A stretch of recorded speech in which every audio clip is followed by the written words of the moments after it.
¿Qué tal? ¿Cómo están? Que el Señor les bendiga. Les saludamos con mucho gusto su hermano, su amigo, el pastor Samuel Casillas. Estamos pastoreando actualmente en la iglesia Jeruel de las Asambleas de Dios. Estamos ubicados en la calle Vista Cerro Grande 3600 y Dios nos ha permitido ser miembros, parte de la barra ministerial de las Asambleas de Dios. Para empezar esta palabra, este mensaje, me gustaría comenzar en Mateo 1, que dice así: no juzguéis para que no seáis juzgados, porque con el juicio con que juzgáis, seréis juzgados, y con la medida con la que medís, os será medido. ¿Y por qué miras la paja que está en el ojo de tu hermano, y no echas de ver la viga que está en tu propio ojo? ¿O cómo dirás a tu hermano: déjame sacar la paja de tu ojo, y aquí la viga en el ojo tuyo? Hipócrita, saca primero la viga de tu propio ojo, y entonces verás bien para sacar la paja del ojo de tu hermano. No des lo santo a los perros, ni echéis vuestras perlas delante de los cerdos, no sea que las pisoteen y se vuelvan y os despedacen. Acompáñeme con una oración al cielo y le ruego, pida a Dios, bendiga su vida a través de la palabra. Yo no tengo nada que pueda dar, pero Dios es grande en misericordia y Él tiene algo para usted este día. Señor Jesús y buen Padre Celestial, venimos delante de tu presencia rogándote, Señor, tu bendición, tu ayuda y tu amparo, Señor. Que hoy que ha de ser compartida tu palabra, sea predicada con libertad, sea recibida por los oyentes, sea tu presencia, Señor, moviéndose con toda libertad, Señor. Toma tu lugar, Señor. En el nombre de Jesús, Señor. El pan nuestro de cada día, Señor, dánoslo hoy. Esa parte de tu espíritu, Señor, que necesitamos. Esa porción espiritual, Señor. Tus palabras son espíritu y son vida. Vengan hoy, Señor, a bendecir, a edificar, a levantar, a restaurar, en el nombre de Jesús. Gracias, Espíritu Santo. Me gustaría dar una pequeña introducción. ¿Por qué damos este pasaje? ¿Por qué queremos hablar este día acerca de que no juzguemos a los demás? Porque es algo, una constante en nosotros como seres humanos, ver los errores en los demás, pero el ver los errores en los demás nos quita la oportunidad de ver nuestros propios errores, de ver nuestras fallas y tener un verdadero crecimiento en el Señor. Ver a otros también nos limita el dejar de ver a Dios. Dice la Escritura: puestos los ojos en Jesús, el autor y consumador de la fe. Ahí no hay error, ahí no hay falla. Qué mejor ejemplo que nuestro Señor Jesucristo, bendito sea su nombre. Y mire, cuando juzgamos, a veces lo hacemos por las apariencias, pero mire lo que dice Primera de Samuel 16:7. Y Jehová respondió a Samuel: no mires a su parecer, ni a lo grande de su estatura, porque yo lo desecho. Porque Jehová no mira lo que el hombre, pues el hombre mira lo que está delante de sus ojos, pero Jehová mira el corazón. A veces nos atrevemos a juzgar sin conocer el corazón. Juzgamos las apariencias sin saber las verdaderas causas. Dice Romanos 8:16: el Espíritu mismo da testimonio a nuestro espíritu de que somos hijos de Dios. El que da la cara por nosotros, el que habla a través de nosotros, sin nosotros haber abierto nuestros labios, el que sale a nuestra defensa, el que sale, como dice, como poderoso gigante, es el Señor Jesucristo. Él da testimonio de que somos hijos de Dios. Dice Eclesiastés 11:5: como tú no sabes cuál es el camino del viento, o cómo crecen los huesos en el vientre de la mujer encinta, de la mujer embarazada, así ignoramos la obra de Dios. Así ignoráis la obra de Dios, el cual hace todas las cosas. En algunas de las situaciones es necesaria las caídas para que la gente crezca. Sin embargo, en esas caídas de la vida de los cristianos, dice la Escritura, 7 veces caerá el justo y 7 veces le levantará Jehová. Y en esa apreciación podemos ver la mano maravillosa de nuestro Señor Jesucristo. Y no se lo digo para que sea una excusa para caer, un pretexto. Se lo digo visto del otro lado, que no seamos prontos en juzgar. Tal vez ellos necesitan ver a Dios ayudándoles aún, amándoles aún después. Y mire, aquí tenemos un buen ejemplo. Y me gustaría empezar con el personaje que vamos a trabajar este día. Mateo 10:2. Los nombres de los 12 apóstoles son estos. Simón Pedro, son estos. Primero, Simón, llamado Pedro, y Andrés su hermano, Jacobo hijo de Zebedeo, y Juan su hermano. Estaremos trabajando, poniendo como ejemplo a Pedro, a un hombre pescador, a un hombre sencillo, del vulgo, como lo maneja la Escritura, sin letra, sin mucha preparación, pescador preparado para ser tal vez un pescador muy exitoso, tal vez un buen trabajador, pero que tal vez si nosotros lo viéramos no era competente para ser uno de los 12 discípulos.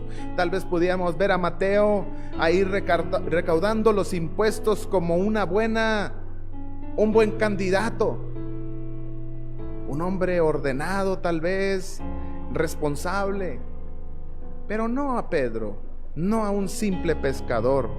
Pero mire, Juan 1:42 dice: y le trajo a Jesús, y mirándole Jesús dijo: tú eres Simón, hijo de Jonás, tú serás llamado Cefas, que quiere decir Pedro.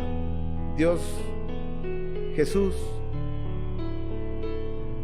trabajando desde ahí, mirando a este Pedro no con los ojos que la gente lo hubiera visto, viéndolo con los ojos de lo que llegaría a ser si permitía la obra de Dios en su vida. Ahí está lo grande. No es lo grande lo bueno que haya sido Pedro. Lo grande es que decidió seguir a Jesús, el más grande de todos los profetas, el Hijo de Dios encarnado, el Hijo de Dios hecho hombre, el Emmanuel, el Dios con nosotros. Ahí fue la grandeza de Pedro. Todo lo demás era su humanidad. Sin embargo, la gente no lo veía de esa manera. Tal vez Pedro mismo ni siquiera alcanzó a ver su final como Jesús lo estaba viendo. Juan 15:16 nos dice: no me elegisteis vosotros a mí, sino que yo os elegí a vosotros, y os he puesto para que vayáis y llevéis fruto, y vuestro fruto permanezca, para que todo lo que pidiereis al Padre en mi nombre, Él os lo dé. Jesús mismo nos elige. A veces decimos: yo decidí llegar a Cristo hasta que me cansé. Déjame decirte que dice Apocalipsis 3:20 que Él está a la puerta, está llamando. Él siempre ha estado ahí. Él siempre ha estado hablando, solamente que tú ya te decidiste a abrir la puerta de tu corazón. Y si no lo has decidido, hoy es un buen día. Hoy es el día de salvación, bendito sea su nombre. Este hombre tuvo que pasar alguna serie de procesos para llegar a ser lo que Dios quería en su vida. Y una de las primeras situaciones la encontramos en Marcos 6, 34 al 56. Es la multiplicación de los panes y de los peces, la alimentación de la multitud. ¿Y sabe algo? Estos discípulos, tal vez en su afán de servir, llegan y le dicen al maestro: Jesús, despide a la multitud. No vaya a ser que se desmayen por los caminos. No vaya a ser que les falten las fuerzas antes de regresar a su destino. Pero Jesús, con tanto amor, les dice: aliméntenlos ustedes mismos. Aliméntenlos, hagan la voluntad de Dios en esta tierra. Y estos hombres no entienden el propósito que Dios tiene para con ellos, sino hasta cuando empiezan a recostar a la gente. Y tal vez la gente, usted sabe cómo son, siéntese. Y la respuesta tal vez haya sido: ¿para qué quiere que me siente? ¿Me va a dar usted de comer o para qué me está pidiendo esto? Pero mire, ellos, sin saber qué hacer, van con Jesús. Señor Jesús, ya se recostó la gente. Entonces él, tomando los panes y los peces, dice que los bendijo, que oró por ellos y los regresa a los discípulos. Y tal vez ellos pensaban, después de que Jesús haga esta oración, la multiplicación va a ser evidente. Como muchas de las cosas, nosotros queremos decirle a Dios cómo haga las cosas. Sin embargo, el Padre nuestro nos ubica en nuestra posición: hágase, Señor, tu voluntad. Pero mire, en este momento ellos empiezan a ver cómo Dios trabaja. Y yo me imagino a Pedro tomando ese pedazo de pan y empezar a repartir y a repartir y a repartir, y ver que eso no se termina porque la bendición de Dios estaba ahí. Yo no sé si sus lágrimas empezaron a correr, y yo no sé si su corazón se empezó a quebrantar y a decir: esto solamente lo pudo haber hecho el Señor Jesucristo. Es por eso que no debemos de adelantarnos y juzgar a los demás, porque este mismo Pedro, pescador, terminando esta situación, se embarcan y van mar adentro. Y dice que Jesús se queda en una montaña orando, buscando la presencia de Dios. Es ahí donde está el verdadero poder de Dios para el cristiano. Y Jesús mismo nos lo pone como ejemplo para nosotros, para que sepamos de dónde viene nuestro socorro. Decía el salmista: alzo mis ojos a los montes, ¿de dónde vendrá mi socorro? Mi socorro viene de Jehová, que hizo los cielos y la tierra. Y después de haber orado, dice que los va a encontrar en el mar. Y va caminando Jesús sobre las aguas, y los discípulos en su humanidad no habían visto esto antes. Yo creo que si nosotros lo viéramos, nos quedaríamos igual de sorprendidos que ellos tal vez. Pero mire, Jesús les dice: no teman, soy yo, soy Jesús. Y mire qué hermosa situación. De los 12 discípulos, que tal vez nosotros nos hemos atrevido a juzgar o a prejuzgar, como que fue un hombre falto de fe. Me gustaría ver, como dicen por ahí, no el vaso medio vacío, sino el vaso medio lleno. Yo diría el hombre que tuvo más fe que los otros 11, que tuvo esa fe de confiar netamente en su palabra, netamente en su voz. Yo creo que Pedro había visto fallecer a muchos marineros, a muchos pescadores, tal vez no regresar del mar, a muchos y tal vez muchas historias. Pero esas historias no fueron tan relevantes al haber oído la voz de Jesús, que le hizo salir de esa barca, empezar a poner sus pies en el agua, empezar a ver la fe materializarse y empezar a caminar. Y tal vez sí, al ver los vientos, al ver las situaciones, las olas, la fe de muchos flaquea, pero siempre están los brazos de Cristo extendidos. Su brazo no se ha cortado para extenderse a los que Él clama. Su brazo no se ha cortado. Su corazón no ha dejado su naturaleza. Dice la Escritura que Dios es amor, bendito sea su nombre. Y mire, no solamente le toca a este hombre ver cosas físicamente sobrenaturales en el mar, sino le toca ver el momento de la transfiguración. Dice que los lleva a un monte aparte. No escogió a todos, tenía discípulos y de esos hace una selección, y dentro de esa selección va Pedro. Y dice que en un momento sus vestiduras empezaron a resplandecer, y no solamente resplandecieron, sino que dice que resplandeció su rostro como el sol, y que sus vestiduras se hicieron blancos como la luz. Y aquí le aparecieron Moisés y Elías hablando con él. Una situación espiritualmente asombrosa, una situación espiritualmente sobrenatural.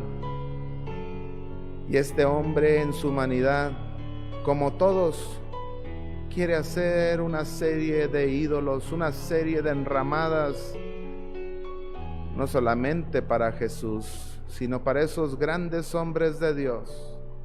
¿Sabe algo? Tenemos que tener cuidado de que nuestra vida no se levanten ídolos, porque solamente a tu Dios adorarás y solamente a Él servirás, bendito sea su nombre. Mire,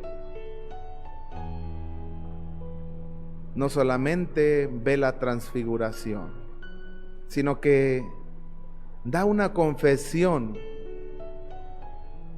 de una percepción espiritual muy certera.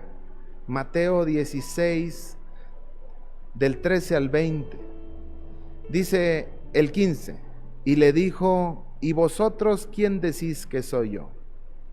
Respondiendo Simón Pedro dijo: tú eres el Cristo, el Hijo del Dios viviente. Entonces le respondió a Jesús: bienaventurado eres Simón, hijo de Jonás, porque no te lo reveló carne ni sangre, sino mi Padre que está en los cielos. Una revelación divina de quién era Jesús. Y esa revelación de quién es Jesús es necesaria para todos los que somos hijos de Dios. Pero mire, dentro de todas estas grandezas, le voy a poner unas comillas, porque el único grande se llama Jesucristo. Jesús sabía cuál era el corazón de Pedro. Y Pedro hace un alarde: Señor, aunque todos se escandalicen, yo no. Yo no voy a escandalizarme, yo no voy a perder el juicio, no voy a perder la razón, yo sé quién eres tú. Y le dice: Simón Pedro, antes de que cante el gallo, me negarás 3 veces. Antes de eso, tú ya vas a estar profiriendo hasta maldiciones. Jesús sabía lo que iba a pasar. Pedro no. A veces nosotros tenemos una idea de cómo nosotros podríamos reaccionar. Sin embargo, Dios sabe todas las cosas. Pero mire, cuando está Pedro en el patio de Anás, dice: y seguían a Jesús Simón Pedro y otro discípulo. Y este discípulo era conocido del sumo sacerdote, y entró con Jesús al patio del sumo sacerdote, mas Pedro estaba fuera a la puerta. Salió pues el discípulo que era conocido del sumo sacerdote, y habló a la portera e hizo entrar a Pedro. Entonces la criada portera dijo a Pedro: ¿no eres tú también de los discípulos de este hombre? Dijo él: no lo soy. No lo soy. Pero mire lo que sigue diciendo la Escritura. Estaba pues Pedro en pie calentándose, y le dijeron: ¿no eres tú de sus discípulos? Y él negó y dijo: no lo soy. Y uno de los siervos del sumo sacerdote, pariente de aquel a quien Pedro le había cortado la oreja, le dijo: ¿no te vi yo en el huerto con él? Negó Pedro otra vez, y enseguida cantó el gallo. Mire lo que le sucede a Pedro. Y viene un llamado para todos nosotros que creemos haber avanzado en el Señor. Y este llamado es a perseverar, a deshacernos de todas las cosas viejas. Como dice la palabra: he aquí todas las cosas son hechas nuevas.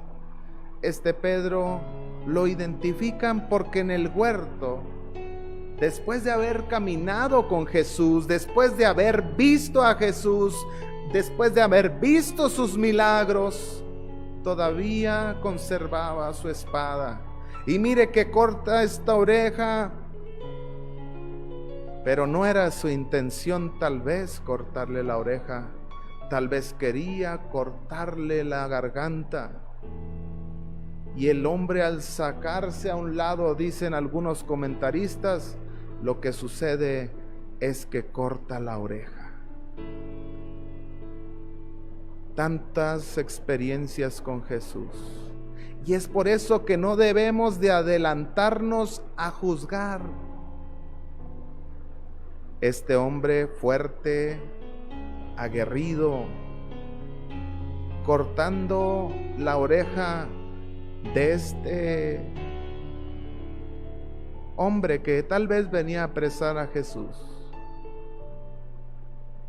pero venía a cumplir con la Escritura, que dice que Jesús no le estaban quitando la vida, sino que él mismo la entregaba.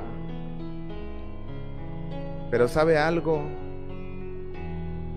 Pedro todavía tenía algo en su interior, algo que había conservado, que no había permitido que Jesús cambiara. Y yo le preguntaría a usted en esta tarde: ¿qué es eso que usted no ha permitido que Dios cambie? Que no sea algo que posteriormente le haga negar a Jesús. Mejor entregue este momento, en este momento, esa situación a Dios. Tal vez usted dirá: yo no puedo dejarlo, pero necesita pedir la ayuda de Dios. Pedro era un celote, por eso conservaba su espada.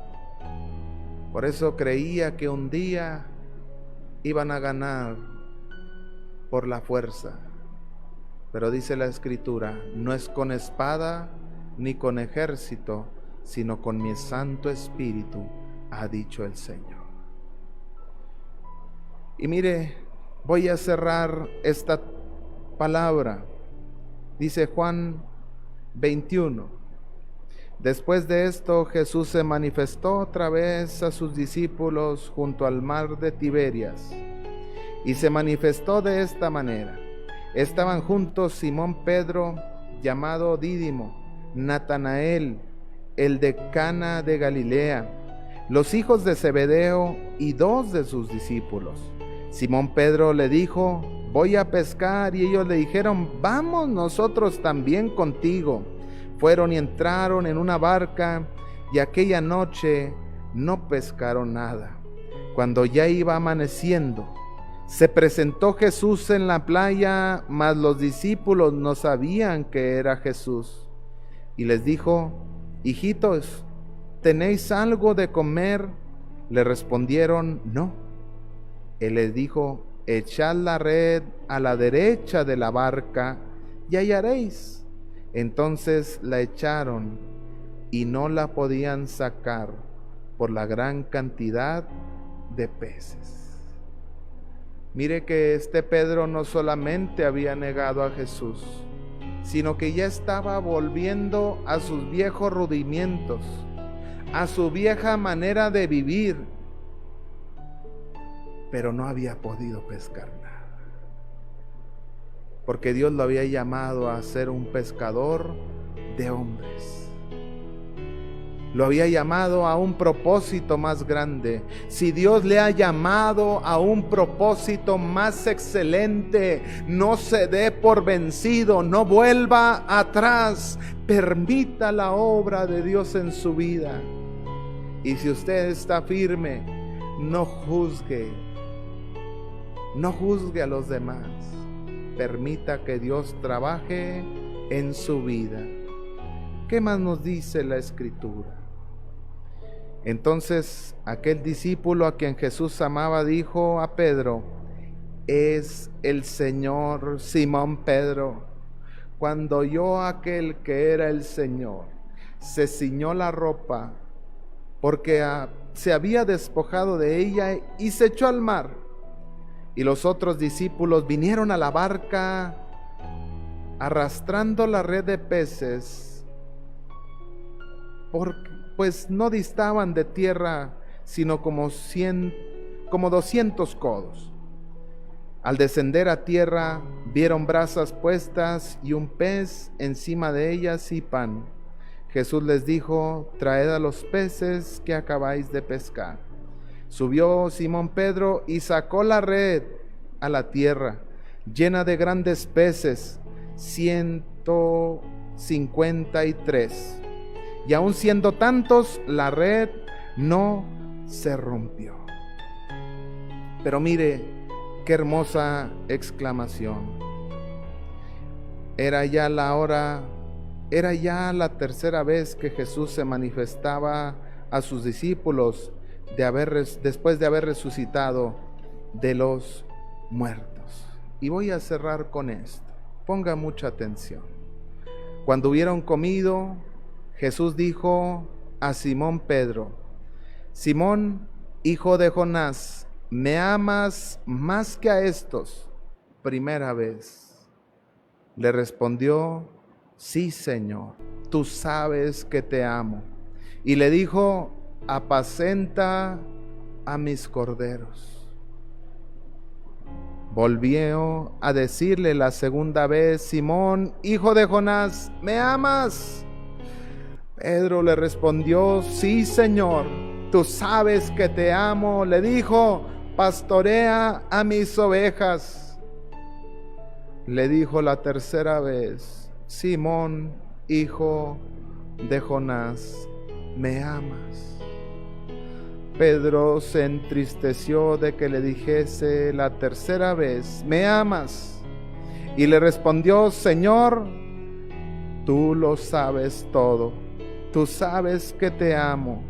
Jesús le dijo, apacienta mis ovejas. ¿Sabe algo? Porque Jesús abre esta oportunidad para que Pedro vez tras vez le dijera: Señor, te amo, Señor, te amo, Señor, te amo. Tal vez habrá sido porque días atrás de sus mismos labios había salido la palabra: no le conozco, no soy esa persona que ustedes dicen que soy. Quería esconder el llamado, quería esconder su responsabilidad delante de Dios. Pero mire qué hermosa la oportunidad de Dios. Pedro, ¿me amas? Y tal vez cada palabra que nacía del corazón de Pedro era ese perdón expresado, diciéndole: Señor, te amo, Señor, me equivoqué, Señor, he fallado, Señor, perdóname, te amo. Ya vi lo que sucede cuando te fallo. Por eso tan importante que no juzguemos. Hay gente que está corriendo un proceso en el Señor. Nosotros no somos quien para decir qué está haciendo Dios. Así como no sabemos cómo se forman los huesos en el vientre de la madre, como no sabemos el curso del viento, tampoco sabemos lo que Dios está haciendo en los corazones. Amada persona que me escuchas, hoy es tu día de salvación. Hoy Dios abre esa misma oportunidad. Hoy resuenan estas mismas palabras: me amas, me amas, me amas más que a estos. Y ahí no queda lugar a nuestra falsa arrogancia. La humildad y la sencillez, la sinceridad, Dios la premia de una manera tan impresionante. Mire que estas palabras empezaron a sanar el corazón de Pedro. Y le dijo la tercera vez: hijo de Jonás, ¿me amas? Pedro se entristeció de que le dijese la tercera vez: ¿me amas? Y le respondió: Señor, tú sabes todo, tú sabes que te amo. Apacienta a mis corderos, apacienta a mis ovejas. De cierto te digo, cuando eras más joven te ceñías e ibas a donde querías, mas cuando ya seas viejo extenderás tu mano y te ceñirá otro y te llevará a donde no quieras. Esto dijo dando a entender con qué muerte había de glorificar a Dios. Y dicho esto, añadió: sígueme. Con esta palabra cerramos este mensaje. Hacemos una oración delante de Dios. Señor Jesús, te damos gracias por cada uno de los oyentes. Te pedimos que tu bendición, que tu gracia, tu favor, Señor, esa gracia libertadora, ese peso en los corazones empiece a ser quitado en el nombre de Jesús. Esa libertad que llega cuando te conocemos a ti, que se cumple la escritura que dice: conoceréis la verdad y la verdad os hará libres. Sea cumplida en el corazón y en las vidas de los oyentes. Te lo rogamos, tú eres el Dios de la obra. Nosotros solamente somos tus siervos, a ti es toda la gloria. A ti es toda la honra y toda la alabanza por los siglos. Gracias, Señor, gracias por Jesucristo. Gracias por abrir el camino al perdón, el camino a la redención, el camino a la vida eterna. Gracias, Señor. Ayúdanos a perseverar. Ayúdanos a seguirte. Ayúdanos a escuchar esa voz, como la escuchó Pedro: sígueme. Gracias te damos, Señor. Te adoramos y te bendecimos. Amada persona que me escuchas, gracias por tu atención. Esperamos que esta palabra haya sido de edificación para ti, que haya sido Dios hablando a tu vida. No hemos hablado otra cosa más que la palabra del Señor. Y le pedimos a Él y al Espíritu Santo que siga con tu vida, que siga con tu familia y que puedas perseverar. El que persevere hasta el fin, éste será salvo. Le saludamos su servidor y su amigo en el Señor, Samuel Casillas, y la iglesia Jeruel les saluda, la iglesia de Cristo. Ahora tenemos la tendencia de ponerle nombres, pero somos la iglesia de Cristo. Cristo viene por una iglesia que viva en santidad, que busque agradar a Dios más que a cualquier cosa. Y usted y yo debemos de sumarnos a esa iglesia. Les bendecimos en el nombre de Jesús y esperamos que Dios les bendiga. Los bendecimos en el nombre de Jesús. Bendecimos su vida, su hogar, su trabajo, su familia, en el nombre de Jesús. Hasta la próxima.